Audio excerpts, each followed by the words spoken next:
Friendship ಮಾಡ್ಬೇಕಂತ ನಾನು ಒಳಗೆ ಹೋಗಿರಲಿಲ್ಲ ರೀ. ನಾನು ಆಟ ನಾನು ಆಡ್ಬೇಕಂತ ಒಳಗಡೆ ಹೋಗಿದ್ದೆ. ಉತ್ತರ ಕರ್ನಾಟಕ ಭಾಷೆ ಮಾತಾಡಬಾರ್ದು ಅಂತ ಏನಿರಲಿಲ್ಲ ನನಗೆ. ಆ್ಯಕ್ಚುಲಿ ಅಲ್ಲಿ ಮಾತಾಡುವಂಥ ಯಾರು ಸಪೋರ್ಟೆಡ್ ಆಗಿ ಯಾರು ಇರಲಿಲ್ಲ. ಸಿಟ್ಟು ಬಂದಾಗ ನಮ್ಮ ಬೈಗಳು ನೀವು ಎಷ್ಟು ಸಲ ಕಂಟ್ರೋಲ್ ಮಾಡ್ಕೊಂಡಿರಿ ಹೇಳಿ? ಫಸ್ಟ್ ಡೇಯಿಂದ ನಾನು ಇರೋಷ್ಟು ದಿನ ನಾನು ಕಂಟ್ರೋಲ್ ಮಾಡ್ಕೊಂಡಿನಿ ಮೇಡಮ್. ಯಾಕಂದ್ರೆ ಅದೇ ವಿಷಯದಾಗ ನಾನು ಜಗದೀಶ್ ಅವ್ರಿಗೂ ಜಗಳ ಆಗಿದೆ, ಅದೇ ವಿಷಯದ ಸಲುವಾಗಿ ರಜತ್ಗೂ ನನಗೂ ಜಗಳ ಆಗಿದೆ. ಗೋಲ್ಡ್ ಸುರೇಶ್ ಅಂದ ತಕ್ಷಣ ನಿಮ್ಮ ಮೈ ತುಂಬಾ ಗೋಲ್ಡ್, ಇದು ಯಾಕೆ ಇಷ್ಟು ಸಿಂಪಲ್ ಆಗಿರಿ? ಎಲ್ಲ ಕಡೆ ನಾನು ಕ್ಯಾರಿ ಫಾರ್ವರ್ಡ್ ಮಾಡ್ತಿರ್ಲಿಲ್ಲ ರೀ. ಯಾವ್ದಾದ್ರು ಫಂಕ್ಷನ್ಗಳಿಗೆ ಹೋಗ್ಬೇಕಾದ್ರೆ ನನ್ನ ಸ್ನೇಹಿತರುಗಳು ನೀವು ಹಿಂಗೆ ಬರಬೇಕು ಅಂತ ಹೇಳಿದಾಗ ಮಾತ್ರ ಆ ಥರ ಹೋಗ್ತಿದ್ದೆ. ಊಹಾಪೋಹಗಳಿಗೆ ನಾನು ತಲೆ ಕೆಡ್ಸೋಳಕ್ ಹೋಗಲ್ರಿ. ಬಿಗ್ ಬಾಸ್ ಮನೆಯಿಂದ ನಾನು ಸೋತು ಎಲಿಮಿನೇಟ್ ಆಗಿ ನಾನು ಹೊರಗಡೆ ಬಂದಿಲ್ಲ. ಇರೋಷ್ಟು ದಿನ ನಾನು ನೀಟಾಗಿ ನಾನು ಒಬ್ಬನೇ ಆಟ ನಾನು ಆಡಿದ್ದೀನಿ ರೀ. ಹೊರಗಡೆ ಬರ್ಬೇಕಾದ್ರೆ ನನಗೆ ಅಷ್ಟೊಂದೇನು ಗಿಲ್ಟಿ ಫೀಲ್ ಕಾಡ್ಲಿಲ್ಲ ರೀ. ಸುರೇಶ್ ಅವರು ಕೋಟ್ಯಾನ್ಗಟ್ಲೆ ಸಾಲ ಮಾಡ್ಕೊಂಡಾರೆ, ಅದನ್ನ ಅವ್ರ ಹೆಂಡತಿಗೆ ಅದು ಹ್ಯಾಂಡಲ್ ಮಾಡ್ಲಿಕ್ಕೆ ಆಗ್ವಲ್ತು, ಹಂಗಾಗಿ ಹೊರಗೆ ಬಂದ್ರು ಅಂತ ಒಂದಿಷ್ಟು ಜನನು ಹೇಳಿದ್ದು. ಅದೆಲ್ಲ ಊಹಾಪೋಹಗಳಿಗೆ ನಾನು ತಲೆ ಕೆಡ್ಸೋಳಕ್ ಹೋಗಲ್ರಿ. ನಾನೊಬ್ಬ ಬಿಸ್ನೆಸ್ ಮ್ಯಾನ್, ನನಗೆ ಆದಂತ ಕೆಲಸಗಳು ಇರ್ತವೆ. ಯಾಕಂದ್ರೆ ನನ್ನ ಬಿಸ್ನೆಸ್ ತುಂಬಾ ಚೆನ್ನಾಗಿ ನಡೀತಾ ಇದೆ. ಆಲ್ರೆಡಿ 4-5 ಪ್ರಾಜೆಕ್ಟ್ ರನ್ನಿಂಗ್ ಅಲ್ಲಿ ಇದೆ. ಇವಾಗ ಎಲ್ಲ ಸ್ಟೇಬಲ್ ಇದೆ ಮೇಡಮ್, ಏನೂ ತೊಂದರೆ ಇಲ್ಲ. ಎಲ್ಲ ಹೊರಗಡೆ ಏನು ಹೇಳತ್ತಾರಲ್ರಿ ಅದ್ರ ಪ್ರಕಾರ ಏನು ಇಲ್ರಿ. ಇಲ್ಲಿ ಧನರಾಜು ತುಂಬಾ ಮುಗ್ಧ ಮನಸ್ಸಿನ ಹುಡುಗ. ಅವ್ನ ಮನಸ್ಸಲ್ಲಿ ಏನು ಇಟ್ಕೊಳ್ಳಲ್ಲ. ನಮ್ಮ ತ್ರಿವಿಕ್ರಮ ಮೊದಲು ಒಂದು 10 ವಾರ ತುಂಬ ಚೆನ್ನಾಗಿದ್ದ. ಆಮೇಲೆ ಬರ್ತಾ ಬರ್ತಾ ಎಲ್ಲೋ ಅವ್ನ ಆಟ ಕಮ್ಮಿ ಮಾಡ್ಕೊಂಡು ಒಂದು ಖಾಲಿ ಬಿಂದಿಗೆ ಆಗಿದ್ದಾಗೆ ಮೋಕ್ಷಿತಾ, ನಾವು ಅದ್ರಲ್ಲಿ ಏನು ತುಂಬ್ತೀವಿ ಆ ಥರ ಚೇಂಜ್ ಆಗ್ತಿದ್ದ. ಮೋಕ್ಷಿತಾ ನರಕದಿಂದ ಬಂದಿರೋ ಹುಡುಗಿ, ಒಳ್ಳೆ ಹುಡುಗಿ. ಎಲ್ಲೋ ಒಂದು ಕಡೆ ಮಾತಾಡಿರೋಂಥ ವಿಷಯನ ತಗೊಂಡು ಅದನ್ನ ಟ್ರಿಗರ್ ಮಾಡ್ತಿದ್ವಿ. ಮ್ಯಾನಿಪುಲೇಟಿಂಗ್ ಮಾಡೋರು ಭಾಳ, ಯಾರು ಆಗೋರು ಭಾಳ ಯಾರು? ಮನೆ ಮಂಜಣ್ಣ, ಗೌತಮಿ ಅವ್ರನ್ನ ಬಿಟ್ಟು ಹೊರಗಡೆ ಬಂದು ಮಂಜಣ್ಣ ಆಟ ಆಡಿದ್ರೆ ಫೈನಲಿಸ್ಟ್ ಹೋಗ್ತಾರೆ. ಗೆಲ್ಲೋರು ಯಾರು ಅನಿಸ್ತದೆ ನಿಮಗೆ? ಹನುಮಂತ್. ನಾನು ಹಳೆಯ ಗೆಲ್ಬೇಕ್ರಿ. ಹಳೆಯ ಮೇಲೆ ವಿಶೇಷ ಪ್ರೀತಿ ಅದ ನಮ್ಗೆ. ಹಳೆಯ ಗೆಲ್ಬೇಕಂತ ಆಸೆ. ನಮಸ್ತೆ ಎಲ್ಲರಿಗೂ, ವಿಶ್ವವಾಣಿ ಸ್ಪೆಷಲ್ ಟಿವಿಗೆ ನಿಮ್ಮೆಲ್ಲರಿಗೂ ಸ್ವಾಗತ. ನಾನು ವೈದೇಹಿ ವಾಟಿ. ಇವತ್ತು ನಮ್ಮ ಜೊತೆಗೆ ಇರುವಂತಹ ಗೆಸ್ಟ್ ಬಿಗ್ ಬಾಸ್ ಮನೆಯಲ್ಲಿ ಗೋಲ್ಡ್ ಸುರೇಶ್ ಇಂದ ಮಾವ ಅಂತಲೇ ಫೇಮಸ್ ಆದವರು. ಚಿನ್ನದಂಗೆ ಇದ್ರು, ಆಟೋಮೆಟಿಕ್ ಆಗಿ ಅದೇನಾಯಿತೋ ಇದು ಅನ್ಎಕ್ಸ್ಪೆಕ್ಟೆಡ್ ಆಗಿ ಮನೆಯಿಂದ ಆಚೆ ಬಂದಿದ್ದಾರೆ. ಇವತ್ತು ನಮ್ಮ ಜೊತೆ ಕುತ್ಕೊಂಡಿದ್ದಾರೆ. ಏನಕ್ಕೆ ಮನೆಯಿಂದ ಆಚೆ ಬಂದರು ಅಂತ ಈಗಾಗಲೇ ಲೈವ್ ಬಂದು ಹೇಳಿದ್ರು. ಇನ್ನೊಂದು ಸ್ವಲ್ಪ ಡೀಟೇಲ್ ಆಗಿ ತಿಳ್ಕೊಳ್ಳೋಣ. ಮೊದಲೇದಾಗಿ ಅವ್ರನ್ನ ಕಾರ್ಯಕ್ರಮಕ್ಕೆ ಸ್ವಾಗತಿಸೋಣ. ನಮ್ಮ ಉತ್ತರ ಕರ್ನಾಟಕದ ಪ್ರತಿಭೆ ಅಂತ ಕೂಡ ಹೇಳ್ಬೋದು, ಬಿಕಾಸ್ ನಾನು ಕೂಡ ಉತ್ತರ ಕರ್ನಾಟಕದವಳು. ಸುರೇಶ್ ಅವರೇ, ಇವತ್ತು ನಾನಂತೂ ಡಿಸೈಡ್ ಮಾಡ್ಕೊಂಡಿನಿ, ನನ್ನ ಜೊತೆ ನೀವು ಬೆಂಗಳೂರು ಭಾಷೆ ಒಳಗಂತೂ ಮಾತಾಡೋ ಹಂಗಿಲ್ಲ. ಆಯ್ತು ರೀ. ಓಕೆ, ಯಾಕಂದ್ರೆ ನೀವು ನಾವು ನೋಡಿದ್ವಿ ನಮ್ಮ ಸ್ಲ್ಯಾಂಗ್ ಬರ್ತದಂತ ನಾವು ವೇಟ್ ಮಾಡ್ಲಿಕ್ಕತ್ತಿದ್ವಿ. ಅಟ್ ಎನಿ ಕಾಸ್ಟ್ ನೀವು ಮಾತಾಡಬಾರ್ದು ಡಿಸೈಡ್ ಮಾಡ್ಕೊಂಡಿದ್ರಿ ಅನಿಸ್ತದೆ ಬಿಗ್ ಬಾಸ್ ಮೇಲೆ. ಹಂಗೇನಿಲ್ರಿ ಮೇಡಮ್. ಮೊದಲಿಗೆ ನಿಮ್ಮ ಚಾನಲ್ದವ್ರಿಗೆ, ನಿಮ್ಮ ವಿಶ್ವವಾಣಿ ಟಿವಿಯವ್ರಿಗೆ, ಸ್ಪೆಷಲ್ ಟಿವಿಯವ್ರಿಗೆ ತುಂಬ ಧನ್ಯವಾದಗಳನ್ನ ಹೇಳ್ತೀನಿ. ಉತ್ತರ ಕರ್ನಾಟಕ ಭಾಷೆ ಮಾತಾಡಬಾರ್ದು ಅಂತ ಏನಿರಲಿಲ್ಲ ನನಗೆ. ಆ್ಯಕ್ಚುಲಿ ಅಲ್ಲಿ ಮಾತಾಡುವಂಥ ಯಾರು ಸಪೋರ್ಟೆಡ್ ಆಗಿ ಯಾರು ಇರಲಿಲ್ಲ.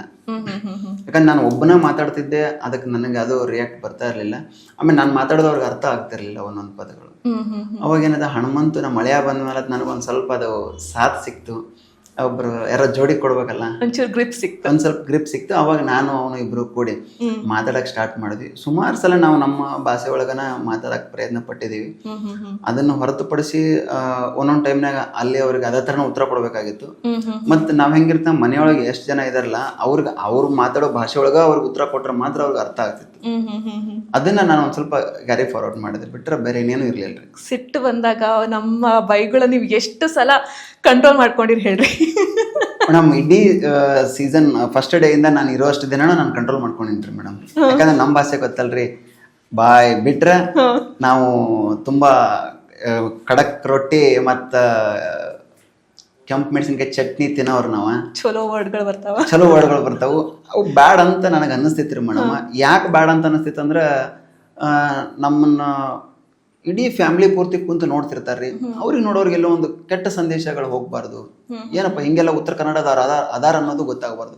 ಯಾಕಂದ್ರೆ ನಾವು ಅದನ್ನ ಯಾವ್ದೋ ಕೆಟ್ಟ ದೃಷ್ಟಿಯಿಂದ ಹೇಳ್ತಿರಲ್ಲ, ಪ್ರೀತಿಯಿಂದಾನೇ ಹೇಳ್ತೀವಿ. ಬಟ್ ಆದ್ರೆ ಅದು ನೋಡೋರ್ ಕಣ್ಣಿಗೆ ಅದು ಬೇರೆ ತರ ಕಾಣಿಸ್ತಾ ಇದೆ ಅಂತ ಹೇಳಿ ನಾ ಅದನ್ನ ಅವಾಯ್ಡ್ ಮಾಡಿದ್ದೆ ಮೇಡಮ್. ಆಕ್ಚುಲಿ ನನ್ನ ಜೀವನದಾಗ ಅದನ್ನ ಅಳವಡಿಸ್ಕೊಂಡು ಬಂದಿನ್ರಿ ಮನೆಯಿಂದ ಹೊರಗಡೆ. ಅಲ್ಲ, ಬಿಗ್ ಬಾಸ್ ಮನ್ಯಾಗ ನಾವು ನೋಡ್ತಾ ಭಾಳ ಸೂಕ್ಷ್ಮ ಇರ್ತಾರೆ. ನೀವೇನೇ ಅಂದ್ರೂ ಅದನ್ನ ಇನ್ನೊಂದು ಥರ ತಗೊಂಡು, ಸಪೋಸ್ ನೀವೇನಾದ್ರೂ ಆ ಥರದ್ದು ಏನಾದರೂ ಯೂಸ್ ಮಾಡಿಬಿಟ್ಟಿದ್ರಿ ಅಂತಿದ್ದಿದ್ರೆ ಏನಾಗ್ತಿತ್ತು ಮನೆ ಸಿಚುವೇಶನ್ ಅಂತ?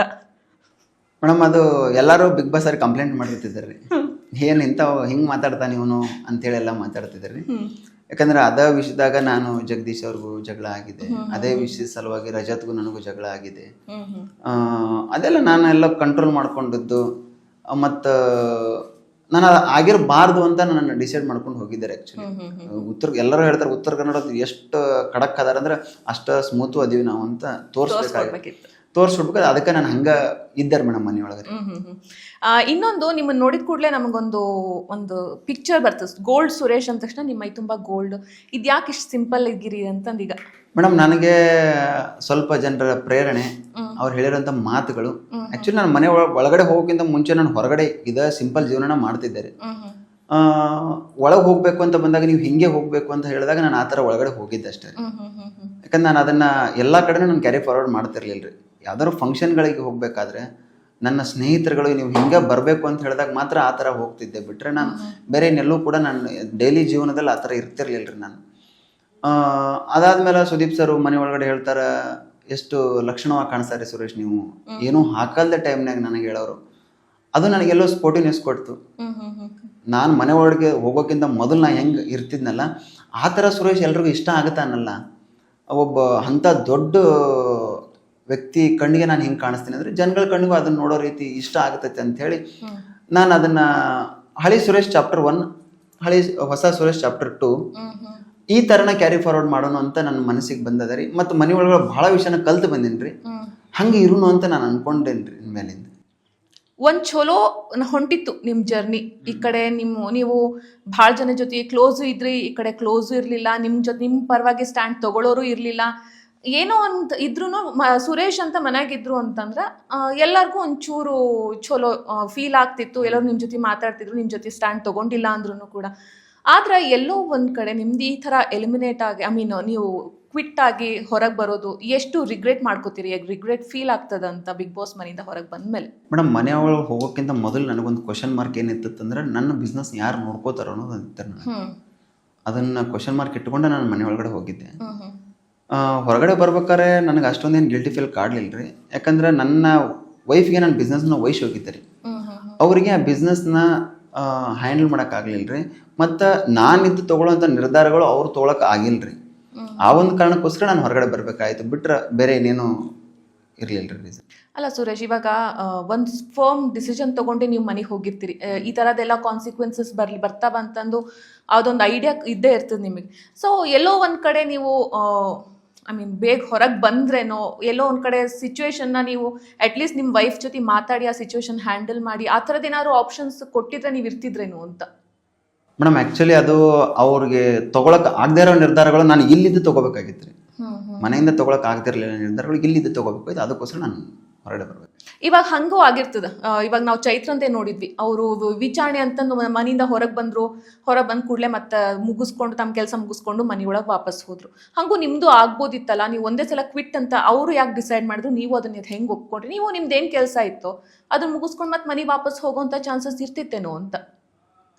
ಮೇಡಮ್ ಅದಕ್ಕೆ ಅವಕಾಶಗಳು, ಯಾಕಂದರೆ ನಾನು ಇಲ್ಲಿದ್ದು ಪ್ರತಿ ಸಲನೂ ಏನಾಗುತ್ತೆ ಅಂದರೆ ಬಿಸ್ನೆಸ್ ರನ್ನಿಂಗ್ ಹೋಗ್ತಾ ಇರ್ಬೇಕ್ರಿ ಇದು ಹಂಗೆ.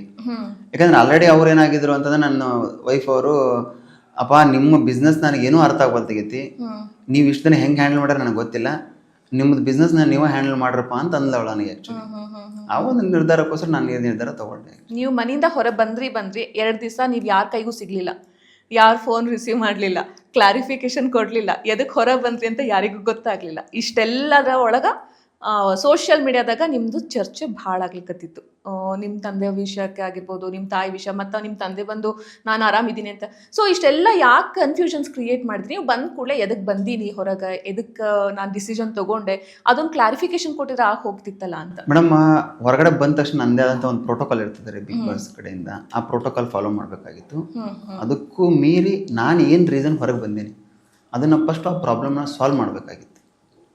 ಅದನ್ನೆಲ್ಲ ಮುಗಿಸ್ಕೊಂಡೆ, ಫ್ರೀ ಅದೇ. ಯಾವ್ಯಾವ ನಿರ್ಧಾರಗಳನ್ನ ತೊಗೋಬೇಕಾಗಿತ್ತು ಎಲ್ಲ ನಿರ್ಧಾರಗಳನ್ನ ತೊಗೊಂಡೆ. ಆಮೇಲೆ ಎಲ್ರಿಗೂ ಒಂದು ಸ್ಪಷ್ಟನೆ ಕೊಡೋಣ ಅಂತ ನಾನು ಸ್ಪಷ್ಟನೆ ಕೊಟ್ಟೆ. ಯಾಕಂದರೆ ಬಂದ ತಕ್ಷಣ ನಾನು ಅದೇ ಕೆಲಸ ಮಾಡ್ಕೊಂಡು ಕೂತ್ರೆ ನನ್ನ ಏನು ಹೊರಗೆ ಬಂದಿನ ಅನ್ನೋದು ಆ ಉದ್ದೇಶನ ಪೂರ್ಣ ಆಗಲ್ರಿ. ಅದಕ್ಕೋಸ್ಕರ ಫಸ್ಟ್ ಆ ಕೆಲಸ ಕಂಪ್ಲೀಟ್ ಮಾಡಿ ಆಮೇಲೆ ಈ ಕೆಲಸ. ಏನು ಹೇಳ್ತೀವಿ ಸೋಷಿಯಲ್ ಮೀಡಿಯಾ ಹಿಂಗೆಲ್ಲ ಇಷ್ಟೊಂದೆಲ್ಲ ಹೊಲಸು ನ್ಯೂಸ್ಗಳು ಬರೋದು, ಏನು ಕ್ಲಾರಿಫಿಕೇಶನ್ ತೊಗೊಳ್ಳಾರ್ದೆ ಇಂಥ ಫೇಕ್ ನ್ಯೂಸ್ ಕೊಡೋದು? ಮೇಡಮ್ ಅವರೆಲ್ಲರೂ ನನ್ನ ಸ್ನೇಹಿತರೆ, ಅವ್ರ್ಯಾರು ಕೂಡ ದುಶ್ಮನ್ಗಳೆಲ್ಲ ಕೆಟ್ಟವ್ರು ಅಂತ ನಾನು ಹೇಳಲ್ಲ. ಯಾಕಂದ್ರೆ ಅವ್ರಿಗೂ ವಿಷಯದ ಕೊರತೆ ಮಾಹಿತಿ ಇರ್ತದೆ. ಆ ವಿಷಯ ಏನು ಅನ್ನೋದನ್ನ ತಿಳ್ಕೊಂಡು ಅವ್ರು ಮಾಡಬೇಕಾಗಿತ್ತು. ನನಗೇನು ಅಷ್ಟೊಂದೇನು ಗಿಲ್ಟಿ ಫೀಲ್ ಏನು ಆಗ್ಲತ್ತಿಲ್ಲ ರೀ ಮೇಡಮ್. ಆ್ಯಕ್ಚುಲಿ ನಾನು ಹೆಂಗೆ ಅನ್ನೋದು ನನ್ನ ಜೊತೆಗಿರುವಂಥವ್ರಿಗೆ ಗೊತ್ತಿದ್ರೆ ಸಾಕು ಅಂತ ನಾನು ಬದುಕ್ತಾ ಇರೋನು. ಅವರು ನನ್ನನ್ನು ಅರ್ಥ ಮಾಡ್ಕೊಂಡಿದ್ದಾರೆ. ಅವ್ರಿಗೋಸ್ಕರ ನಾನು ಬದುಕ್ತಾ ಇದ್ದೀನಿ, ಇನ್ನೊಬ್ರಿಗೋಸ್ಕರ ನಾನು ಬದುಕಬೇಕು ಅನ್ನೋದು ನನಗೇನಿಲ್ಲ. ಊಹಾಪೋಹಗಳು ಕೂಡ ಅವ್ರು ಸಾವಿರ ಕೊಡ್ತಾರೆ ರೀ. ನಾನೊಬ್ಬ ಬಿಸ್ನೆಸ್ ಮ್ಯಾನ್, ನನಗೆ ಆದಂಥ ಸುಮಾರು ಕೆಲಸಗಳಿರ್ತವೆ, ಬೇರೆ ಬೇರೆ ವ್ಯವಹಾರಗಳಿರ್ತವೆ, ಬೇರೆ ಬೇರೆ ಕಮಿಟ್ಮೆಂಟ್ಗಳಿರ್ತವೆ. ಏನೋ ಒಂದು ವ್ಯವಹಾರ ಮಾಡಿರ್ತೀವಿ, ಏನೋ ಒಂದು ಆಗಿರ್ತದೆ, ಅಲ್ಲಿ ಏನೋ ಒಂದು ಬಿಸ್ನೆಸ್ ಮಾಡೋಕೆ ಹೋಗಿರ್ತೀವಿ, ಅಲ್ಲೇನೋ ಒಂದು ಲಾಸ್ ಆಗೋದು, ಮತ್ತೊಂದು ಲಾಭ ನಷ್ಟ ಎಲ್ಲವೂ ಇರ್ತವೆ ಬಿಸ್ನೆಸ್ ಅಂತ ಬಂದಮೇಲೆ. ನಾವು ಗ್ರಾಫ್ನ ಮೇಲಕ್ಕೆ ನೋಡೋದು ತಪ್ಪಾಗತ್ತೆ. ಯಾವುದೇ ಬಂದರೂ ಕೂಡ ಅದನ್ನು ಸ್ಪೋರ್ಟಿವ್ ಆಗಿ ತೊಗೊಂಡು ಮುಂದೆ ಏನು ಮಾಡಬೇಕು, ಆಗಿರೋ ತಪ್ಪನ್ನ ಯಾವ ಥರ ತಿದ್ಕೋಬೇಕು ಅನ್ನೋದನ್ನು ಯೋಚನೆ ಮಾಡಿ ಮುಂದೆ ಹೋಗಬೇಕು. ಅದು ಬಹಳ ಮುಖ್ಯ. ಆ ಥರ ಜೀವನದಲ್ಲಿ ಮುಂದೆ ಹೋಗಕ್ಕೆ ಇಷ್ಟಪಡ್ತೀನಿ.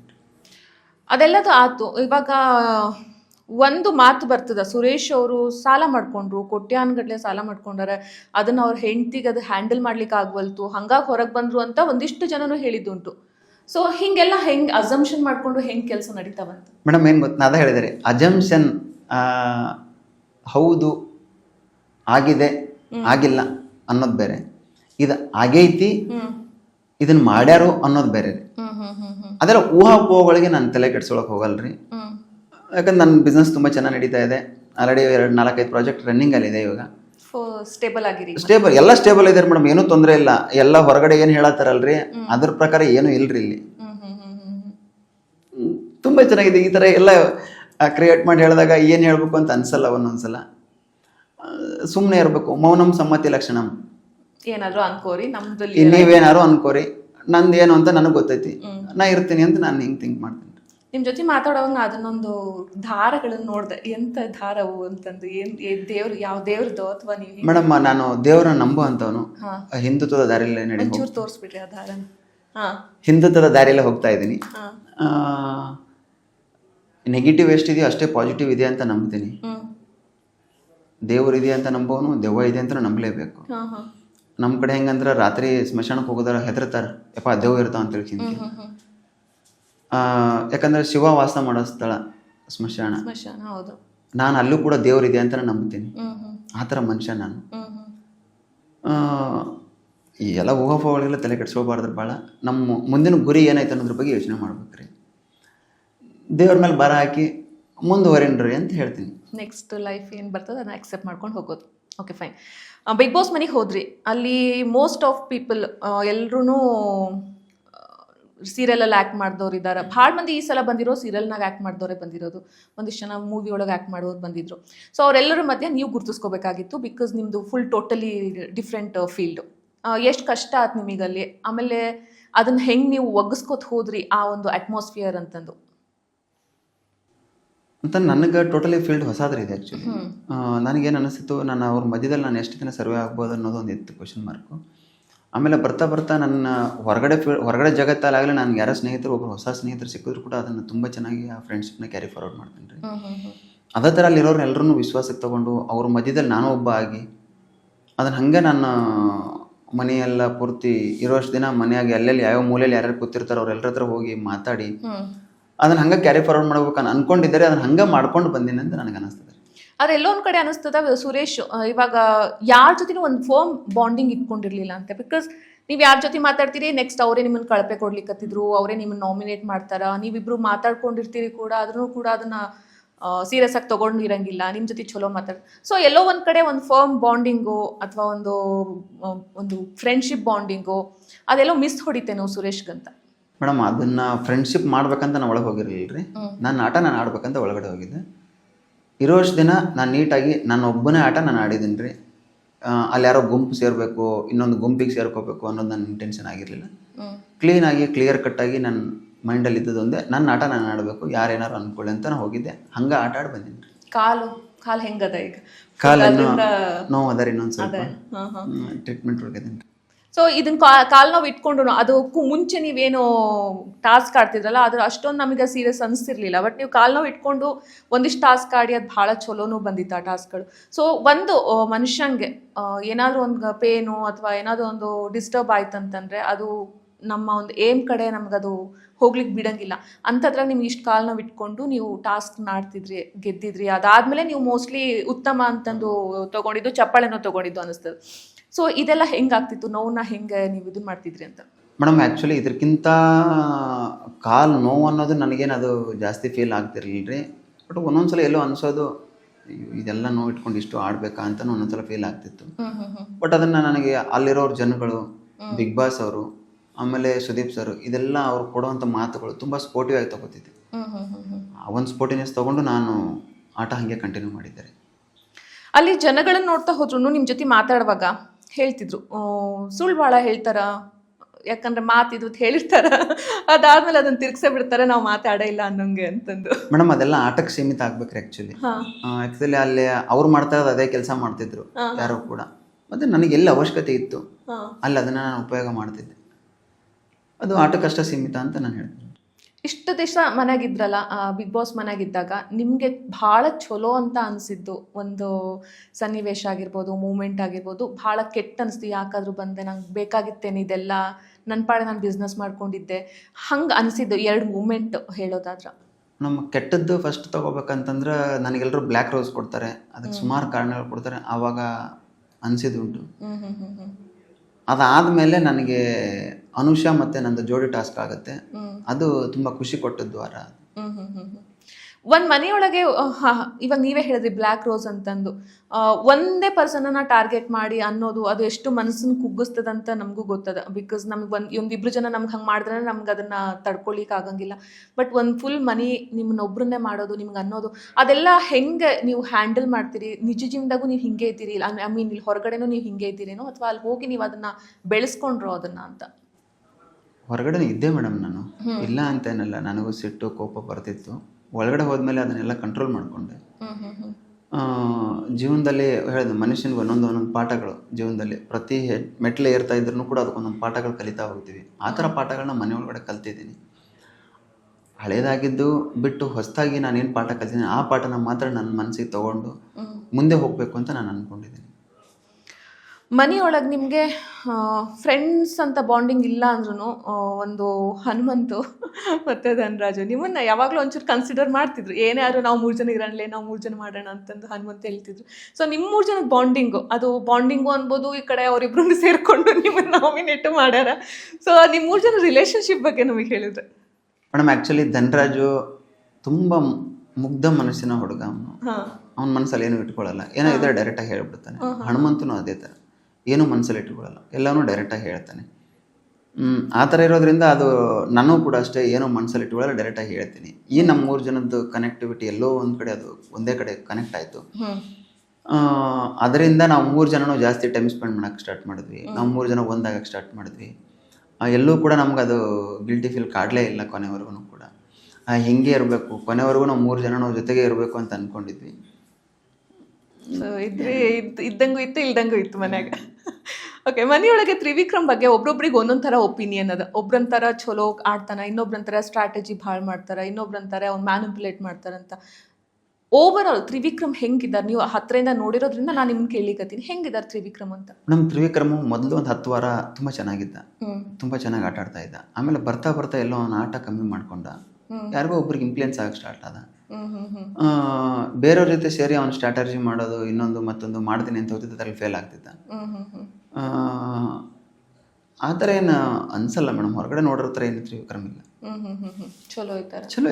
ಬಟ್ ನೀವು ಹೇಳಿದ್ರಿ ಇನ್ಫ್ಲೂಯೆನ್ಸ್ ಅಂತ. ನೀವು ಅವ್ರ ಜೊತೆ ಮಾತಾಡುವಾಗ ನೀವು ಹೇಳಿದ್ರಿ ಅದನ್ನ ಭವ್ಯ ಅಂತ, ನೀವು ಅದನ್ನ ಹೇಳಿದ್ರು ಕೂಡ ಅದಾದ್ಮೇಲೆ ಅವ್ರು ಭಾಳ ಸಲ ಕೇಳಿದ್ಮೇಲೆ ನಿಮ್ಮ ಭವ್ಯನ ಬಗ್ಗೆ ಇದು ಆಗ್ತಾ ಇರೋದು. ಬಟ್ ಎಲ್ಲೋ ಒಂದು ಕಡೆ ಭವ್ಯ ತ್ರಿವಿಕ್ರಮ್ ಆಟಕ್ಕೆ ತ್ರಾಸ್ ಮಾಡ್ಲಿಕ್ಕತ್ತಾರಂತ ನಿಮಗೆ ಅನಿಸ್ತದ, ಅಥವಾ ನೀವು ನೋಡಿದವರಿಗೆ ಯಾವ ಥರ ಅವ್ರು ಇನ್ಫ್ಲುಯೆನ್ಸ್ ಆಗ್ತಿದ್ರು ಭವ್ಯ ಅಂದಿದ್ದಕ್ಕೆ ಅಂತ?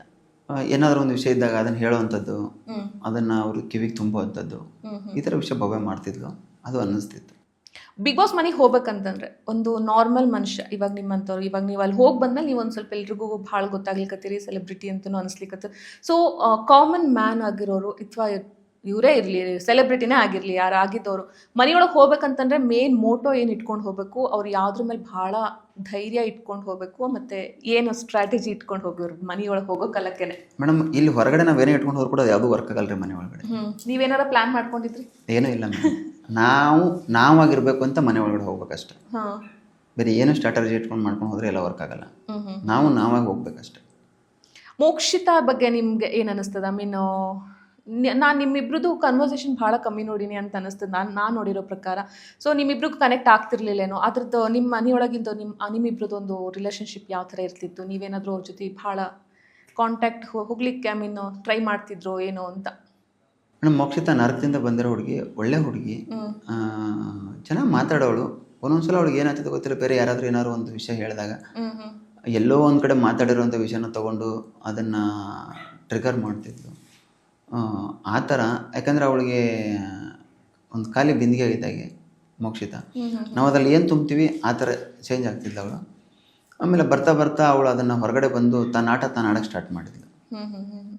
ಹೊರಗಡೆ ನೀವು ಬಂದಮೇಲೆ ಮೋಸ್ಟ್ಲಿ ಮೋಕ್ಷಿತನ ಬಗ್ಗೆ ನಿಮಗೆ ಗೊತ್ತಾಗಿರ್ಬೇಕು, ಅವ್ರ ಬಗ್ಗೆ ಒಂದು ಸ್ವಲ್ಪ ನ್ಯೂಸ್ ಬಂದಿತ್ತು. ಸೊ ಇಂಥ ನ್ಯೂಸ್ಗಳು ಜನರನ್ನ ಹೆಂಗೆ ಕುಗ್ಗಿಸ್ತದೆ ಅಂತ ಅಷ್ಟೇ. ಮೇಡಮ್ ಕುಗ್ಗಿಸ್ತದೆ ಅನ್ನೋದಕ್ಕಿಂತ ಎಲ್ರಿಗೂ ಒಂದು ಮಾಹಿತಿ ಕೊರತೆ ತುಂಬ ಮುಖ್ಯ. ಅದು ತಿಳ್ಕೊಬೇಕು ಫಸ್ಟ್ ನಾವೇನಾಗಿದೆ ಅನ್ನೋದನ್ನು ಕೂಡ. ಯಾರೇ ಬಗ್ಗೆ ನಾವು ಏನೋ ಒಂದು ಕಮೆಂಟ್ ಮಾಡ್ತೇವೆ ಅನ್ನೋದಕ್ಕಿಂತ ಮುಂಚೆ ನಾವು ಭಾಳ ಯೋಚನೆ ಮಾಡಬೇಕು. ಯಾಕೆ ಯೋಚನೆ ಮಾಡಬೇಕು ಅಂತಂದರೆ, ಮೋಕ್ಷಿತ ಅವ್ರು ನಮಗೆ ಒಳಗಡೆ ಮಾತ್ರ ಗೊತ್ತಿರುತ್ತೆ, ಹೊರಗಡೆ ಏನೂ ಗೊತ್ತಿರಲ್ಲ. ಈಗ ನಾನು ಹೊರಗಡೆ ಇದ್ದೀನಿ, ಮೋಕ್ಷಿತ ಒಳಗಡೆ ಇದ್ದಾರೆ. ಅವ್ರ ಬಗ್ಗೆ ನಾನು ಏನೇ ಕಮೆಂಟ್ ಮಾಡಿದ್ರೆ ಅದು ತಪ್ಪಾಗುತ್ತೆ. ಆಮೇಲೆ ಆ ಒಂದು ವಿಷಯಕ್ಕೆ ಆಲ್ರೆಡಿ 2018ರಲ್ಲಿ ಅದಕ್ಕೆ ಕೋರ್ಟು ಕ್ಲೀನ್ ಶೀಟ್ ಕೊಟ್ಟಿದೆ ಮೋಕ್ಷಿತ ಅವರಿಗೆ. ಬಟ್ ಮೋಕ್ಷಿತ ಯಾವಾಗ ಒಂದು ಸಲ ನನ್ನ ಹತ್ರ ಹೇಳಿದ್ದು, ಅಣ್ಣ ನಾನು ಹೊರಗಡೆ ಟ್ಯೂಷನ್ ಎಲ್ಲ ಮಾಡ್ಕೊಂಡು, ಚಿಕ್ಕ ಮಕ್ಕಳಿಗೆ ಟ್ಯೂಷನ್ ಎಲ್ಲ ಮಾಡ್ಕೊಂಡು ನಾನು ಬೆಳೆದು ಬಂದಿದ್ದೀನಿ ಅಣ್ಣ, ನಾನು ಅಷ್ಟು ಕಷ್ಟಪಟ್ಟಿದ್ದೀನಿ ಅಣ್ಣ ಅಂತ ಹೇಳಿದಾಗ ನಮಗೂ ಫೀಲ್ ಆಗ್ತಾಯಿತ್ತು. ಬಟ್ ಹೊರಗಡೆ ಬಂದು ಅದನ್ನು ಹೇಳಿದಾಗ ಏನಪ್ಪ ಈ ಥರ ಬಂದಿದೆ ಸುದ್ದಿ ಮೋಕ್ಷಿತ ಅವ್ರ ಬಗ್ಗೆ ಅಂತ ಫೀಲ್ ಮಾಡ್ಕೊಂಡಿದ್ದು ಉಂಟು. ಸ್ಟ್ರಾಟಜೀಸ್ ಮತ್ತು ಮ್ಯಾನಿಪುಲೇಟಿಂಗ್ ಬಿಗ್ ಬಾಸ್ ಮನೆಗೆ ಯಾವಾಗಲೂ ಭಾಳ ಕೇಳೋಂತಹ ಒಂದು ಎರಡು ವರ್ಡ್, ಅವೆರಡು ಯಾವ ಹೆಂಗೆ ವರ್ಕ್ ಹಾಕ್ಲಿಕ್ಕತ್ತಾವ ಬಿಗ್ ಬಾಸ್? ಮಂಜಣ್ಣ ತುಂಬ ಮಾಡ್ತಿದ್ರು, ಅದಕ್ಕೆ ಅದು ಮಂಜಣ್ಣ ಅಂತಂದ್ರೆ ಹೆಂಗ ಸ್ಟ್ರಾಟಜೀಸ್ ಹೆಂಗ್ ಆಗ್ತಿತ್ತು? ನೀವು ನೋಡ್ತಿರ್ತೀರ, ಅವ್ರು ಮಾಡ್ತಿರೋವಾಗ ನೀವು ನೋಡ್ಲಿಕ್ಕತ್ತಿರ್ತೀರಿ, ನೀವು ಅಬ್ಸರ್ವ್ ಮಾಡ್ತಿರ್ತೀರಿ. ಎಲ್ಲಾರು ಹೇಳಂಗೆ ಸುರೇಶ್ ಇಲ್ಲಿ ಕೂತಿದ್ದಂದ್ರೆ ಅವ್ರ ಕಣ್ಣು ಎಲ್ಲಾ ಕಡೆ ಹಾಸಿರ್ತಾರ ಅಂತಂದು. ಸೊ ಮಂಜಣ್ಣ ನೀವು ಹೆಂಗ್ ಅಬ್ಸರ್ವ್ ಮಾಡ್ತೀರಿ, ಅವ್ರ ಸ್ಟ್ರಾಟಜೀಸ್ ಮಾಡ್ಲಿಕ್ಕತ್ರ ನಿಮಗೆ ಹೆಂಗ್? ಮೇಡಮ್ ಅದು ತುಂಬಾ ನೀಟಾಗಿ ಕಾಣಿಸ್ತಾ ಇತ್ತು ಕಣ್ಣು ಮುಂದೆ ಅವ್ರ ಸ್ಟ್ರಾಟಜಿ ಮಾಡೋದು. ಬಟ್ ಅದು ಆಟದಲ್ಲಿ ಅವರು ಅದು ಅವ್ರಿಗೆ ಬಿಟ್ಟದ್ದು ಅಂತ ಬಿಗ್ ಬಾಸ್ ಅವ್ರು ಹೇಳಿರೋರು. ಅಂದರೆ ನಿಮ್ಮ ವಿವೇಚನೆಗೆ ಬಿಟ್ಟದ್ದು. ಅಂದರೆ ನೀವು ಅದನ್ನು ಬಿಗ್ ಬಾಸ್ ಹಾಕಿರೋ ರೂಲ್ಸ್ನ ಬಿಟ್ಟು ನೀವು ಬೇರೆ ರೀತಿ ಯಾವ ಥರನಾದ್ರೂ ನೀವು ಗೆಲ್ಬೋದು, ನೀವು ಆಟ ಆಡ್ಬೋದು ಅಂತ ಹೇಳಿರೋರು. ಅದನ್ನು ಮಂಜಣ್ಣ ಕ್ಯಾಚ್ ಮಾಡಿಕೊಂಡು ಅವ್ರ ಆಟ ಅವ್ರು ಆಡ್ತಾಯಿದ್ರು. ಅದಕ್ಕೆ ಗ್ರೇ ಏರಿಯಾ, ಸ್ಟ್ರಾಟಜಿ ಕಿಂಗ್, ಅದೆಲ್ಲ ಬಿರುದುಗಳನ್ನ ಮಂಜಣ್ಣನೇ ತಗೊಳ್ಳೋದು. ಮ್ಯಾನಿಪುಲೇಟಿಂಗ್ ಮಾಡೋರು ಭಾಳ ಯಾರು, ಆಗೋರು ಭಾಳ ಯಾರು ಮನೆಗೆ? ಮಂಜಣ್ಣ, ಗೌತಮಿ. ಮ್ಯಾನಿಪುಲೇಟ್ ಮಾಡೋರು ಗೌತಮಿ ಅವರು. ಮಂಜಣ್ಣ ಮ್ಯಾನಿಪುಲೇಟ್ ಆಗ್ತಾ ಇದೆ. ಮಂಜಣ್ಣ ಮತ್ತೆ ಗೌತಮಿ ಅವರಿಬ್ರು ನಡುವೆ ಒಂದು ಫ್ರೆಂಡ್ಶಿಪ್. ಇವಾಗ ಅದ್ರ ಬಗ್ಗೆ ಒಂದು ಸ್ವಲ್ಪ ಅವರು ಲಾಸ್ಟ್ ವೀಕಿಂದ ಸುದೀಪ್ ಅವ್ರು ಹೇಳಿದಾಗಿಂದ ಗೌತಮಿ ಒಂದು ಸ್ವಲ್ಪ ಸ್ಟ್ಯಾಂಡ್ ತಗೊಳ್ಲಿಕ್ಕತ್ತಾರೆ. ಸೊ ಇದು ಎಷ್ಟು ವರ್ಕೌಟ್ ಆಗ್ತದೆ? ಮತ್ತೆ ಗೌತಮಿ ಅವ್ರು ಮಂಜಣ್ಣನ ಫ್ರೆಂಡ್ಶಿಪ್ನ ಮಿಸ್ಯೂಸ್ ಮಾಡ್ಕೊಂಡ್ರು ಅಂತ ಏನಾದ್ರು ನಿಮಗೆ ಅನಿಸ್ತದೆ?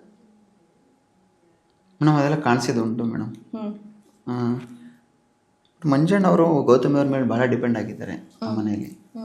ಅದನ್ನು ಬಿಟ್ಟು ಒಂದು ಹೊರಗಡೆ ಮಂಜಣ್ಣ ಆಟ ಆಡಬೇಕು, ಅದೆಲ್ಲ ವರ್ಕೌಟ್ ಆಗ್ತಾ ಇಲ್ಲ ಅಂತ ಅನ್ಸುತ್ತೆ. ನೀವು ಈಗ ಹೊರಗೆ ಬಂದಮೇಲೆ ಮನೆಯೊಳಗೆ ಇರುವಂತಹ ಸದಸ್ಯರನ್ನು ನೀವು ನೋಡ್ತಾ ಹೋದ್ರೆ ಮ್ಯಾಕ್ಸಿಮಮ್ ಚೇಂಜ್ ಆಗಲೇಬೇಕು ಈ ಒಂದು ಪಾಯಿಂಟ್ ಒಳಗೆ ಒಬ್ಬ ಸದಸ್ಯ. ಇಲ್ಲಾಂದರೆ ಅವರು ಫಿನಾಲೆಗೆ ಹೋಗೋದು ಡೌಟ್ ಅದ ಅಂತಂದರೆ ಅದು ಯಾವ ಸದಸ್ಯ, ಯಾರ ಹೆಸರು ತಗೋತೀರಿ ಮತ್ತು ಎದಕ್ಕಂತ? ಮಂಜಣ್ಣ, ನಾನು ಅವಾಗಲೇ ಹೇಳಿದಾಗೆ ಗೌತಮಿ ಅವ್ರನ್ನ ಬಿಟ್ಟು ಹೊರಗಡೆ ಬಂದು ಮಂಜಣ್ಣ ಆಟ ಆಡಿದ್ರೆ ಫೈನಲಿಸ್ಟ್ ಹೋಗ್ತಾರೆ, ಇಲ್ಲಾಂದರೆ ಹೋಗೋಕ್ಕಾಗಲ್ಲ. ಹೌದಾ? ಫಿನಾಲೆಗೆ ಹೋಗುವಂಥ ಕಂಟೆಸ್ಟೆಂಟ್ಗಳು ಒಂದು 3 ಜನ ಸ್ಟ್ರಾಂಗ್ ಕಂಟೆಸ್ಟೆಂಟ್ಗಳು ಯಾರಿದ್ದಾರೆ? ಹನುಮಂತು, ಧನರಾಜ, ತ್ರಿವಿಕ್ರಮ್, ಅವ್ರು 3 ಜನ. ಓಕೆ. ಸೊ ಗೆಲ್ಲೋರು ಯಾರು ಅನ್ನಿಸ್ತದೆ ನಿಮಗೆ? ಹನುಮಂತ ಗೆಲ್ಬೋದು. ನಾನು ಹಳೆಯ ಗೆಲ್ಬೇಕ್ರಿ, ಹಳೆಯ ಮೇಲೆ ವಿಶೇಷ ಪ್ರೀತಿ ಅದ ನಮ್ಗೆ, ಹಳೆಯ ಗೆಲ್ಬೇಕಂತ ಆಸೆ ಅದ. ಓಕೆ. ನೀವು ಹೊರಗೆ ಬಂದ್ಮೇಲೂ ಒಂದು 2-3 ಸಲ ಅವ್ರು ನಿಮ್ಮನ್ನು ನೆನೆಸ್ಕೊಂಡಾರ ಕೂಡ ಹನುಮಂತ ಅವರು. ಸೊ ಹೊರಗೆ ಬಂದ್ಮೇಲೆ ನೀವು ಅವ್ರ ಜೊತೆಗೆ ಫ್ರೆಂಡ್ಶಿಪ್ಪನ್ನ ಕಂಟಿನ್ಯೂ ಮಾಡ್ಕೊಂಡು ಹೋಗ್ತೀರಿ? ನಿಮ್ದು ಹೆಂಗೆ ಬಾಂಡಿಂಗ್ ಹೆಂಗಿರ್ಬೋದು ಅಂತ ನಾವು ಎಕ್ಸ್ಪೆಕ್ಟ್ ಮಾಡ್ತೀವಿ. ಅಳಿಯನ ಮದುವೆ ನಾನೇ ಮುಂದೆ ನಿಂತು ಮಾಡ್ತೀನಿ. ಓಹ್ ಫೈನ್. ಸೊ ಅಳಿಯಂದು ಹುಡುಗಿ ಎಲ್ಲ ನೀವು ತಿಳ್ಕೊಂಡಿರೇನು? ಎಲ್ಲ ತಿಳ್ಕೊಂಡಿದ್ದೀರಿ. ಸೊ ಎಲ್ಲ ನೀವು ಅಣ್ಣನ ಸ್ಥಾನದಲ್ಲಿ ನಿಂತು ನಾನು ಎಲ್ಲ ಮಾಡ್ತೀನಿ. ಓಕೆ. ಸೊ ಈಗ ಮನೆಯಿಂದ ಹೊರಗೆ ಬಂದಾತು, ನೆಕ್ಸ್ಟ್ ನೀವು ಬಿಸ್ನೆಸ್ ನೋಡ್ಕೊಳ್ಳಿಕತ್ತೀರಿ, ಟಿವಿ ಒಳಗೆ ಬಂದಿರಿ, ಎಲ್ಲರಿಗೂ ಕಂಡಿರಿ, ಎಲ್ಲ ಫುಲ್ ಫೇಮಸ್ ಆಗಿರಿ. ಸಪೋಸ್ ನಿಮ್ಗೆ ಏನಾರ ಚಾನ್ಸ್ ಏನಾರ ಸಿಗ್ತದಂದ್ರೆ ಆಕ್ಟಿಂಗಿಗೆ ಮಾಡ್ತೀನಿ ರೀ ಮೇಡಮ್. ಮಾಡ್ತೀರಾ? ನಾವು ಉತ್ತರ ಕರ್ನಾಟಕದವ್ರು ಏನು ಅಂತ ತೋರಿಸ್ತೀನಿ ಎಲ್ಲರಿಗೆ. ಯಾಕಂದ್ರೆ ಒಬ್ಬೊಬ್ಬರ ಹತ್ರ ಒಂದೊಂದು ಪ್ರತಿಭೆ ಇರ್ತದೆ. ಅವ್ರ ಪ್ರತಿಭೆ ಯಾವ ಕ್ಷಣಕ್ಕೆ ಹೆಂಗೆ ಹೊರಗೆ ಬರ್ಬೇಕಂತ ಯಾರಿಗೂ ಗೊತ್ತಿರಲ್ಲ. ಯಾರೋ ಒಂದು ಅವಕಾಶ ಕೊಟ್ಟು ಅವರಲ್ಲಿ ನನ್ನ ಪ್ರತಿಭೆ ಕಂಡು ಅವ್ರೇನಾರು ಅವಕಾಶ ಕೊಟ್ಟರೆ ಆ ಅವಕಾಶನ ಉಪಯೋಗ ಪಡ್ಕೊಂಡು ಜನಗಳಿಗೆ ಏನು ನನ್ನ ಕಡೆಯಿಂದ ಕೊಡೋಕ್ಕಾಗ್ತದೆ ಅದನ್ನು ನಾನು ಕೊಡ್ತೀನಿ. ಫೈನಲಿ ಸುದೀಪ್ ಸರ್ ಭಾಳ ಕಂಟೆಸ್ಟೆಂಟ್ಗಳಿಗೆ ಮೋಟಿವೇಟ್ ಮಾಡ್ತಾರೆ, ಒಂದು ಧೈರ್ಯ ತುಂಬ್ತಾರೆ, ತಪ್ಪಿದ್ದಾಗ ತಿದ್ದುತ್ತಾರೆ, ಅದನ್ನು ಚಲೋ ಮಾಡಿದ್ರೆ ಅದನ್ನು ಹೇಳ್ತಾರೆ. ಇಷ್ಟೇ ಈ ಒಂದು ಸೀಸನ್ನಾಗೆ ನೀವು ಇಷ್ಟು ದಿವಸ ಮನೆಯಾಗಿದ್ದಾಗ ಸುದೀಪ್ ಸರ್ ಬಗ್ಗೆ ನೀವು ಒಂದು 2-3 ಲೈನ್ ಹೇಳೋದಾಯ್ತಂದ್ರೆ ನಿಮ್ಮನ್ನು ಅವ್ರು ಎಷ್ಟು ಮೋಟಿವೇಟ್ ಮಾಡ್ಯಾರೆ, ನೀವು ಅವರಿಂದ ಏನೇನು ಕಲ್ತೀರಿ ಅನ್ನೋದು. ಸರ್ ಮೇಡಮ್ ನಮ್ಗೆ ಏನಂತಂದ್ರೆ ಬಿಗ್ ಬಾಸ್ ಗಾಡ್ ಆದರೆ ಇವ್ರು ನಮ್ಗೆ ಗಾಡ್ ಫಾದರ್. ಪ್ರತಿದಿನ ನಮಗೆ ಹೇಳ್ತಾ ಇದ್ದಿದ್ದು ಬಿಗ್ ಬಾಸ್ ಮಾತ್ರ. ವೀಕೆಂಡಲ್ಲಿ ಬರೋರು ಗಾಡ್ ಫಾದರ್. ಏನಾದರೂ ಒಂದು ವಿಷಯ ನಮ್ಗೆ ಹೇಳಬೇಕಾಗಿದೆ ಅಂದ್ರೆ ಅವ್ರು ಹೇಳೋರು, ಈ ಥರ ಬದಲು ಮಾಡ್ಕೋಬೋದು, ಆಟದಲ್ಲಿ ಏನಾರು ಆಗಿದ್ರೆ ಅದನ್ನು ತಿಳಿಸಿ ಹೇಳೋರು ಅಷ್ಟೇ. ಅದನ್ನು ತಿದ್ದುಕೋಬೇಕು ಬಿಡಬೇಕು ಅನ್ನೋ ನಮಗೆ ಬಿಟ್ಟಿದ್ದು. ತಿದ್ದುಕೊಳ್ಳಿ ಅಂತಲೂ ಹೇಳ್ತಿರ್ಲಿಲ್ಲ ಅವರು, ಬಟ್ ಅದು ತಪ್ಪು ಅಂತ ಹೇಳ್ತಿದ್ರು, ಸರಿ ಅಂತ ಹೇಳ್ತಿದ್ರು. ಆ ಥರ ಹೇಳೋದ್ರಿಂದ ಸುದೀಪ್ ಸರ್ ಇವತ್ತು ಗಾಡ್ ಫಾದರ್. ನನ್ನ ಜೀವನದಲ್ಲಿ ಅವ್ರು ನಾನು ಗಾಡ್ ಫಾದರ್ ಆಗಿ ನೋಡೋಕ್ಕೆ ಇಷ್ಟಪಡ್ತೀನಿ. ನೆಕ್ಸ್ಟ್ ಸೀಸನಿಂದ ಅವರು ಹೋಸ್ಟ್ ಮಾಡಲ್ಲ ಅಂತ ಹೇಳಿಕತ್ತಾರೆ. ಸೊ ಇದು ನಿಮಗೆ ಎಷ್ಟು ತ್ರಾಸ ಆಗ್ತದಂತ? ನಮ್ಗೆ ತುಂಬ ಬೇಜಾರಾಗ್ತದೆ. ಅವರಿಲ್ಲ ಅಂದರೆ ಬಿಗ್ ಬಾಸ್ ನೋಡೋದೇ ಕಷ್ಟ. ನಾನು ಕೂಡ ಅವ್ರು ಸುದೀಪ್ ಸರ್ ಇಲ್ಲ ಅಂದಿದ್ರೆ ನಾನು ಕೂಡ ಒಪ್ಕೋತಾ ಇರಲಿಲ್ಲ ಶೋಗೆ ಹೋಗೋಕ್ಕೆ. ಯಾಕಂದರೆ ಒಂದು ಗರ್ಭಗುಡಿಲಿ ಒಂದು ದೇವರು ಹೇಗೆ ಪ್ರತಿಷ್ಠಾಪನೆ ಮಾಡಿರ್ತಾರೆ ಆ ಥರ ಬಿಗ್ ಬಾಸ್ ಮನೆಗೆ, ಇಡೀ ಬಿಗ್ ಬಾಸ್ ಒಂದು ಸೀಸನ್ಗೆ ಸುದೀಪ್ ಸರೇ ಮೇನು. ಅವರಿಲ್ಲ ಅಂದರೆ ಆ ಶೋ ನೋಡೋಕ್ಕೆ ಆಗಲ್ಲ ಮೇಡಮ್. ಅದನ್ನು ಕಲ್ಪನೆನೂ ಮಾಡ್ಕೊಳಕ್ಕಾಗಲ್ಲ ನಮಗೆ. ಬಿಗ್ ಬಾಸ್ ಮನೆಯಿಂದ ಏನು ಕಲ್ಕೊಂಡು ಬಂದ್ರಿ ನೀವು ಏನು ಭಾಳ ಮಿಸ್ ಮಾಡ್ಕೋತಿದ್ರಿ ಒಂದು ವೇಳೆ ನೀವು ಬಿಗ್ ಬಾಸ್ ಮನೆಗೆ ಹೋಗಿರಲಿಲ್ಲ ಅಂದಿದ್ರೆ? ಮೇಡಮ್ ಜೀವನದಲ್ಲಿ ತುಂಬ ಬದಲಾವಣೆ ಆಗಿದ್ದೀನಿ, ತುಂಬ ಪಾಠಗಳನ್ನ ಕಲ್ತಿದ್ದೀನಿ. ಯಾರು ಹೇಗಿರ್ತಾರೆ, ಯಾರು ಹೇಗಿದ್ದಾರೆ ಅನ್ನೋದನ್ನ ಕಲ್ತಿದ್ದೀನಿ. ಮುಂದೆ ನಾವು ಹೇಗಿರಬೇಕು ಜೀವನದಲ್ಲಿ ಅನ್ನೋದನ್ನ ಕಲ್ತಿದ್ದೀನಿ. ಓಕೆ. ಬಿಗ್ ಬಾಸ್ ಮನೆಯಿಂದ ಹೊರ ಬರಬೇಕಾದ್ರೆ ಕಂಟೆಸ್ಟೆಂಟ್ಗಳಿಗೆ ಒಂದು ಬೇಜಾರು ಇರ್ತದೆ, ಮನೆ ಮುಗಿತಿನ್ನ ಇಲ್ಲಿದು. At the same time Kichcha Sudeep ಅವ್ರನ್ನ ಮೀಟಾಗಿ ಬರ್ಬೇಕು ಅನ್ನೋದೊಂದು ಆಸೆನೇ ಇರ್ತದೆ. ಬಟ್ ನಿಮ್ಮದು ಮಿಡ್ ಇದರಲ್ಲಿ ಬಂದಿರೋದ್ರಿಂದ ನೀವು ಅವ್ರನ್ನ ಮೀಟು ಆಗಲಿಲ್ಲ ಸ್ಟೇಜ್ ಮೇಲೆ. ಸೊ ಅದೆಷ್ಟು ಮಿಸ್ ಮಾಡ್ಕೋತೀರಿ? ಮತ್ತು ನೆಕ್ಸ್ಟ್ ವೀಕೆಂಡ್ ಕರೆಯೋ ಚಾನ್ಸಸ್ ಏನಾದರೂ ಏನು ಅಂತ? ಮೇಡಮ್ ಆ ಥರದ ಮಾತುಕತೆನೇ ಏನಾಗಿಲ್ಲ. ಆ ಥರದ್ದೇನು ಅವಕಾಶ ಕೊಟ್ಟು ಅವ್ರು ಕರೆದ್ರಂದ್ರೆ ಹೋಗ್ತೀನಿ. ಮತ್ತು ಬಿಗ್ ಬಾಸ್ ಮನೆಯಿಂದ ನಾನು ಸೋತು ಎಲಿಮಿನೇಟ್ ಆಗಿ ನಾನು ಹೊರಗಡೆ ಬಂದಿಲ್ಲ. ನನ್ನ ಮನಸ್ಸಿನ ಪ್ರಕಾರ, ನನ್ನ ತಲೆಯಲ್ಲಿರೋ ಪ್ರಕಾರ ಬಿಗ್ ಬಾಸ್ ಮನೆ ಬಾಗಿಲು ಯಾವತ್ತೂ ನನಗೆ ಓಪನ್ ಇದೆ ಅಂತ ಅನ್ಕೋತೀನಿ. ಅವ್ರು ಯಾವತ್ತೂ ನನ್ನನ್ನು ಕರೆದ್ರೂ ಕೂಡ ನಾನು ಪ್ರೀತಿಯಿಂದ ಹೋಗ್ತೀನಿ. ಯಾವುದಕ್ಕೂ ಅವ್ರು ಏನೇ ನನಗೆ ಕೊಟ್ಟರು ಕೂಡ ಅದಕ್ಕೆ ನನ್ನ ಗೌರವ, ರೆಸ್ಪೆಕ್ಟ್ ಸಲ್ಲಿಸ್ತೀನಿ. ಸಪೋಸ್ ನೀವು ಹೊರ ಬಂದಿರಲಿಲ್ಲ ಅಂದರೆ ನಿಮ್ಮನ್ನು ನೀವು ಎಲ್ಲಿ ನೋಡ್ಕೋತಿದ್ರಿ ಈ ಒಂದು ಸೀಸನ್ ಒಳಗೆ? ಮೇಡಮ್ ಟಾಪಲ್ಲಿ ನೋಡ್ಕೊತಕ್ಕೆ ಇಷ್ಟಪಡ್ತೀನಿ. ಟಾಪ್ 3 ನೋಡ್ಕೋತಿದ್ರಿ. ಸೊ ಆ ಒಂದು ರಿಗ್ರೆಟ್ ಫೀಲ್ ನಿಮಗೆ ಆಗ್ತದ? ಮಿಸ್ ಮಾಡ್ಕೊಂಡೆ ಇದನ್ನು? ಎಲ್ಲೋ ಒಂದೊಂದ್ಸಲ ಆಗ್ತದೆ. ಮತ್ತು ಅಲ್ಲೆಷ್ಟು ಮನೆಗೆ ನನ್ನ ಮುಖ್ಯ ಇತ್ತು, ಇಲ್ಲೂ ನನ್ನ ಹೊರಗಡೆ ಅಷ್ಟೇ ಮುಖ್ಯ ಆಗಿತ್ತು ಬಿಸ್ನೆಸ್ಗೂ ಕೂಡ. ಅದಕ್ಕೆ ಬರಬೇಕಾಯ್ತು, ಬಂದಿದ್ದೀನಿ. ಒಂದೊಂದು ಪಡ್ಕೋಬೇಕಾದ್ರೆ ಒಂದೊಂದು ಕಳ್ಕೊಬೇಕಂತ. ನೆಕ್ಸ್ಟ್ ಟೈಮ್ ಮತ್ತೆ ಚಾನ್ಸ್ ಸಿಕ್ಕರೆ ಮತ್ತೆ ಹೋಗ್ಲಾಡ್ಬಿಡ್ರಿ. ನೋಡೋಣ, ಅವಕಾಶ ಕೊಟ್ಟರೆ ಹೋಗ್ಲಾಕ್ ಬರ್ತದೆ. ಓಕೆ. ನೆಕ್ಸ್ಟ್ ಪ್ಲ್ಯಾನ್ಸ್ ಲೈಫಿಂದು? ಇವಾಗೆಲ್ಲ ಮುಗೀತು, ಬಿಗ್ ಬಾಸಿಂದ ಹೊರ ಬಂದ್ರಿ. ಇವಾಗ ಇಂಟರ್ವ್ಯೂಸ್ ಇನ್ನೊಂದು 2-3 ದಿನಕ್ಕೆ ಇಂಟರ್ವ್ಯೂಗಳು ಮುಗಿದು ಹೋಗ್ತವೆ, ನೀವು ಫುಲ್ ಆನ್ ಫ್ರೀ ಆಗ್ತೀರಿ. ಅದಾದ್ಮೇಲೆ ನಿಮ್ಮ ಪ್ಲ್ಯಾನ್ಸ್ ಏನದು? ಮೇಡಮ್ ಇವಾಗ ಸದ್ಯಕ್ಕೆ ಒಂದು ಸಿನಿಮಾ ಆಫರು, ಸೀರಿಯಲ್ ಆಫರ್ಗಳು ಬರತ್ತವ್ರಿ. ನೋಡೋಣ್ರಿ, ಆ ಥರ ಅವಕಾಶ ಸಿಕ್ತು ಅಂದ್ರೆ ಮಾಡೋಣ. ಅದನ್ನು ಬಿಟ್ಟು ಬಿಸ್ನೆಸ್ಸಲ್ಲಿ ಬೇರೆ ಬದಲಾವಣೆ ತೊಗೊಂಬರ್ಬೇಕು. ಇನ್ನೊಂದು ಸ್ವಲ್ಪ ಹೊಸ ಬಿಸ್ನೆಸ್ಗಳಿಗೆ ಕಾಲಿಡಬೇಕು ಅನ್ನತ್ತೀನಿ ರೀ. ಹೋಟೆಲ್ ಬಿಸ್ನೆಸ್ ಸ್ಟಾರ್ಟ್ ಮಾಡ್ತಾ ಇದ್ದೀನಿ ರೀ. ಹೋಟೆಲ್ ಬಿಸ್ನೆಸ್ಸಿಗೆ ಇನಿಷಿಯಲಿ ಹೋಟೆಲ್ ಬಿಸ್ನೆಸ್ಸಿಂದ ಸ್ಟಾರ್ಟ್ ಮಾಡ್ತೀನಿ. ಅದಾದಮೇಲೆ ಮುಂದೆ ಅದೇ ಹೇಳಿದೆ, ಅವಕಾಶ ಸಿಕ್ಕಿದ್ರೆ ಎಲ್ಲದರೇ ತೋಡಿಸ್ಕೊತೀನಿ. ಅಂದ್ಬಿಟ್ರೆ ಫುಲ್ ಫ್ಲೆಡ್ಜಾಗಿ ಬಿಸ್ನೆಸ್ ಮಾಡ್ತೀನಿ. ಜನಗಳಿಗೆ ಸಮಾಜ ಸೇವೆ ನನ್ನ ಕಡೆಯಿಂದ ಏನಾಗುತ್ತೆ ಅದನ್ನು ಆಲ್ರೆಡಿ ಮಾಡ್ತಾ ಇದ್ದೀನಿ. ಅದ್ರ ಜೊತೆಗೆ ಇನ್ನೊಂದು ಸ್ವಲ್ಪ ಜವಾಬ್ದಾರಿ ಜಾಸ್ತಿ ಆಗಿರೋದ್ರಿಂದ ಅದನ್ನು ಮಾಡ್ತೀನಿ. ನೀವು ಹೇಳಿದ್ರೆ ಅವಕಾಶ ಸಿಕ್ಕರೆ ಹೋಗ್ತೀನಿ. ನಿಮಗೆ ಅಂದರೆ ಹೀರೋ ರೋಲ್ ಮಾಡ್ಬೇಕಂತದನೋ, ವಿಲನ್ ರೋಲ್ ಮಾಡ್ಬೇಕಂತದನೋ, ಸಪೋರ್ಟಿವ್ ರೋಲ್ ಮಾಡ್ಬೇಕಂತದನೋ? ಏನೂ ಇಲ್ಲ ಮೇಡಮ್. ಜನ ನನ್ನನ್ನು ಯಾವ ರೀತಿ ನೋಡೋಕೆ ಇಷ್ಟಪಡ್ತಾರೆ ಅದರಲ್ಲಿ ನಾನು ಇರೋಕ್ಕೆ ಇಷ್ಟಪಡ್ತೀನಿ. ಜನರ ಮೇಲೆ ಬಿಟ್ಟಿರಲ್ಲ. Okay, fine. ಇಷ್ಟೊತ್ತು ನಮ್ಮ ಜೊತೆ ಮಾತಾಡಿದ್ರೆ ತುಂಬ ಥ್ಯಾಂಕ್ ಯು ಸೋ ಮಚ್. ಆಮೇಲೆ ನಿಮ್ಮ ನೆಕ್ಸ್ಟ್ ಫ್ಯೂಚರ್ಗೆ ಆಲ್ ದಿ ಬೆಸ್ಟ್ ನಮ್ಮ ಕಡೆಯಿಂದ. Thank you so much. Vishwavani special T V ಅವ್ರಿಗೆ ನನ್ನ ಒಂದು ಇಂಟರ್ವ್ಯೂನ ಮಾಡಿ ಏನು ಜನಗಳಿಗೆ ವಿಷಯ ಮುಟ್ಟಿಸ್ಬೇಕಾಗಿತ್ತು ಅದನ್ನು ನಿಮ್ಮ ಕಡೆಯಿಂದ ಮುಟ್ಟಿಸ್ತಾ ಇರೋದಕ್ಕೆ ವಿಶ್ವವಾಣಿ ಸ್ಪೆಷಲ್ ಮೀಡಿಯಾದವ್ರಿಗೆ, ಸ್ಪೆಷಲ್ ಟಿ ವಿ ಅವ್ರಿಗೆ ತುಂಬ ಹೃದಯದ ಧನ್ಯವಾದಗಳು.